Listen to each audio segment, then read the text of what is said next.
इस देश में कथावाचक हैं। मैंने सुना है कोई 4 करोड़ लेता है पैसा कथा करने के, कोई 5 करोड़ लेता है। जो ज्यादा पैसे लेता है वही झूठ बोलता है, फ्रॉड है। वो कथावाचक आपको, क्योंकि आपकी आस्था होती है, आप किसी का सम्मान करते हैं।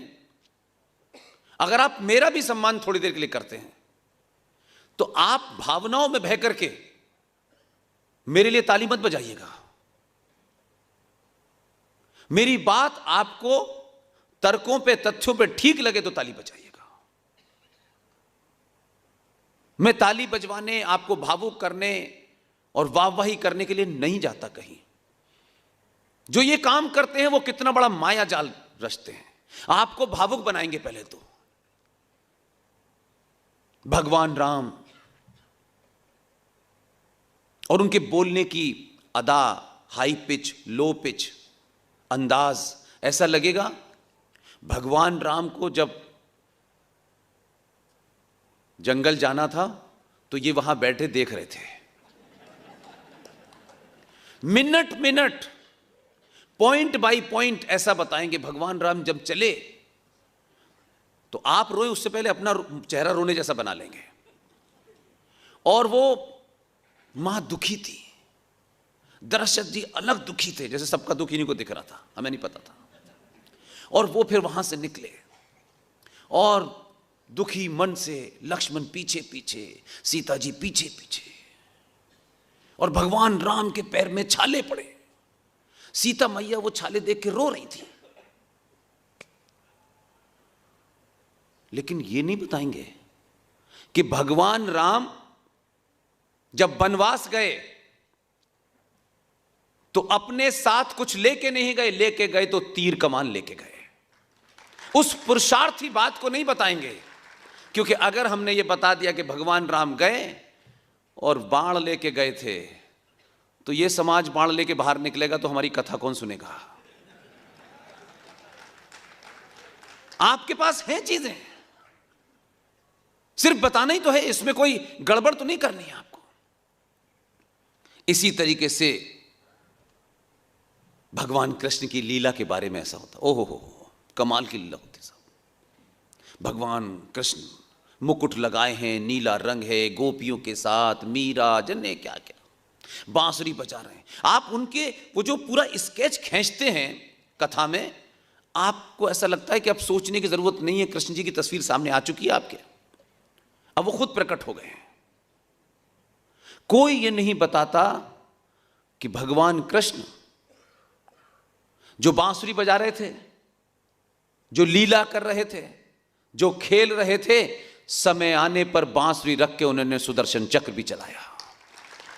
ये नहीं बताते, क्योंकि सुदर्शन चक्र की बात करने में कथा सुनने कौन आएगा। फिर तो वो चला जाएगा उधर जो पड़ोस में आपके कॉलोनी है, छोटे भाई का पजामा बड़े भाई का कुर्ते वालों की, वो उधर चला जाएगा।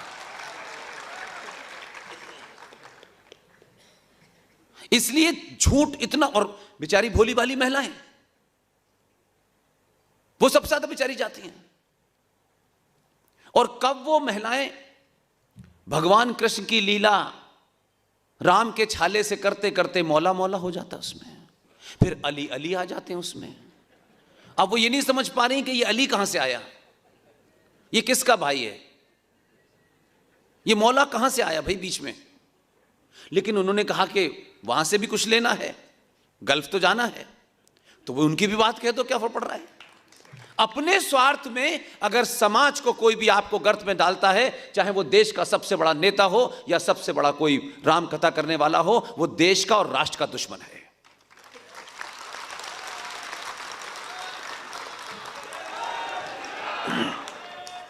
इसलिए इस किस्म की बातें करने की हमारे समाज में आदत पड़ गई है। मुझे खुशी है कि आप इतनी बड़ी तादाद में अपना सब कुछ छोड़ करके इस किस्म के प्रोग्रामों को सुनने लगे हैं। यह हिंदुस्तान में सबसे बड़ा बदलाव है, यह सबसे बड़ा बदलाव है। और शायद आज सनातनी हिंदू समाज सच सुनने के लिए कहीं भी जाने के लिए तैयार है। इसलिए अगर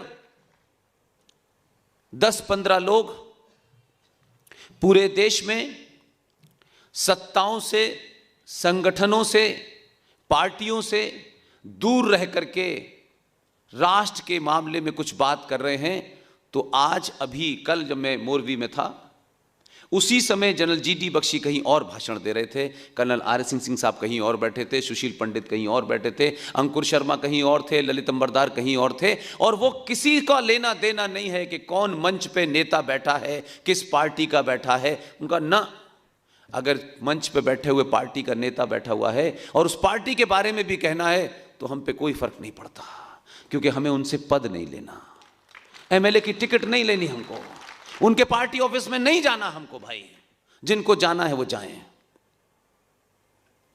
इसलिए मेरे लिए पूरे बातचीत के मूल में सिर्फ राष्ट्र है। इसलिए मैं बहुत साफ कहता हूं, आपको संगठन, व्यक्ति, पार्टी के बीच में कुछ चुनना हो और यह तय करना हो कि पार्टी के गुलाम हो, संगठन के गुलाम हो, किसी व्यक्ति विशेष के गुलाम हो या राष्ट्र के गुलाम हो, तो मैं आपसे एक ही आग्रह करूंगा कि आप सिर्फ राष्ट्र के गुलाम हो जाइए। वो बहुत बड़ा काम होगा। राष्ट्र परमानेंट है, देश टूटता रहता है। भारत बहुत बार टूटा है, अफगानिस्तान बन गया, पाकिस्तान बन गया, बांग्लादेश बन गया, श्रीलंका चला गया, ये तमाम टूटता रहता है। दुनिया के सबसे ताकतवर देश यूएसएसआर 24 टुकड़े हो गए उसके। लेकिन एक बात है, देश होता क्या है? हम सब लोग देश को बड़ी बात समझते हैं। देश बहुत छोटी सी चीज है। हम देश के लिए कर रहे हैं, कोई देश के लिए नहीं कर रहा। देश के लिए आप कुछ कर ही नहीं सकते। हम देश के लिए कर रहे हैं, कुछ नहीं कर रहे, आप झूठ बोल रहे हैं। देश में करने के लिए आपके लिए कुछ है ही नहीं। देश एक जमीन का टुकड़ा होता है जिसकी टेरिटरी निश्चित होती है। जैसे आपके भारत की है, पाकिस्तान की है, बांग्लादेश की, सबकी है। और उस देश को चलाने के लिए कि वो कैसे चलेगा, उसके लिए एक सरकार बनती है। सरकार किसी नियम कानून से चलती है, उसे आप संविधान कहते हैं। और उस देश में अलग अलग व्यवस्थाएं हैं, जिसमें आपकी जुडिशरी है कि ये कोर्ट है, कोर्ट इस तरीके से चलेगी, जज साहब का अपॉइंटमेंट ऐसे होगा, ये हाई कोर्ट होगी, ये लोअर कोर्ट होगी, ये सुप्रीम कोर्ट होगी। एक व्यवस्था बनी हुई है। इसलिए सरकारें आती हैं, जाती हैं, व्यवस्था बनी रहती है।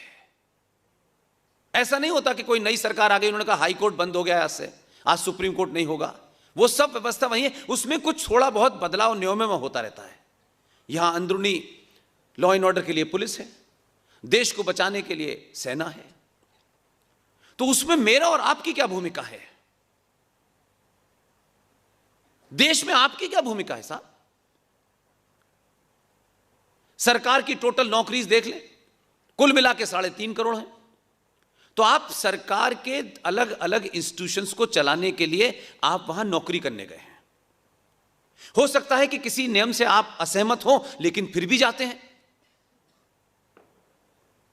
आपको बहुत सारी चीजें खराब लगती हो, लेकिन वो व्यवस्था का हिस्सा है। वो गलत है, सही है, वो एक अलग बात है, लेकिन जो है आपको मानना पड़ेगा।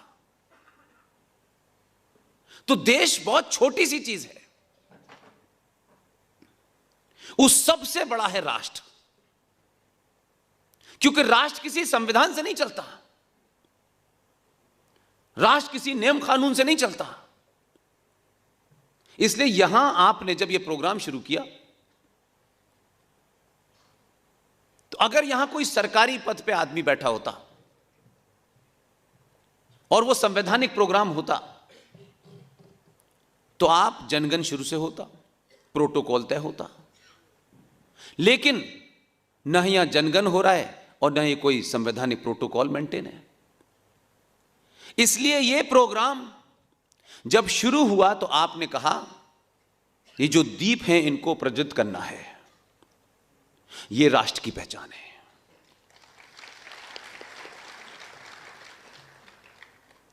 इसलिए राष्ट्र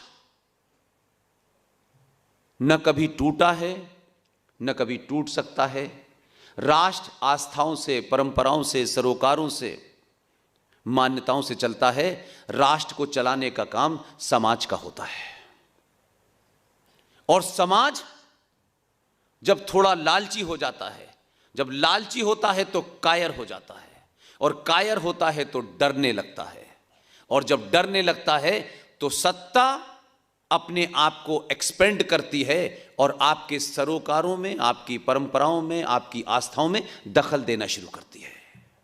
एक कायर और डरपोक समाज अपने राष्ट्र की परंपराओं में सत्ता का दखल इसलिए बर्दाश्त करता है कि पूरे राष्ट्र की मानसिकता यह है कि हम सरकार से लड़ नहीं सकते, सरकार से बोल नहीं सकते, लिहाजा हम अपनी नाराजगी भी प्रकट ये सोच के करते हैं कि हमारी नाराजगी से ऐसा ना हो कि सत्ता से हमें कोई सुख मिलने वाला हो, वो ना मिले।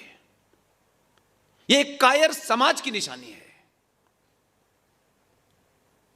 आप सत्ता में हैं नहीं हैं यह महत्व नहीं है, इसलिए सत्ता में होंगे तब आपका समाज मजबूत होगा। यह सबसे बड़ी भूल है। अगर समाज सामूहिक रूप से शक्तिशाली है और वो ये जानता है कि उसकी शक्ति कहां है, उसे किसी से कोई डायरेक्शन नहीं लेना।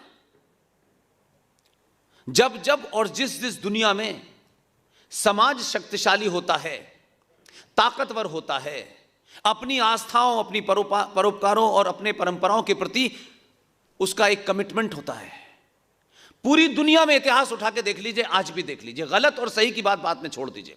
किसी की परंपरा गलत है मैं उस पर नहीं जाना चाहता, किसी की आस्थाएं गलत हैं मैं उस पर नहीं जाना चाहता, किसी की किताब में क्या लिखा है मैं उस पर नहीं जाना चाहता, लेकिन जो समाज अपनी उस आस्थाओं के प्रति सही में आस्थावान होता है, उसका कमिटमेंट होता है, यकीन मानिए जिस समाज में अपनी सामूहिक शक्ति से अपने सरोकारों के प्रति कोई कमिटमेंट होता है, अपनी संस्कृति के प्रति कोई कमिटमेंट होता है, सत्ता उसकी चौखट पर 24 घंटे नाक रगड़ती है।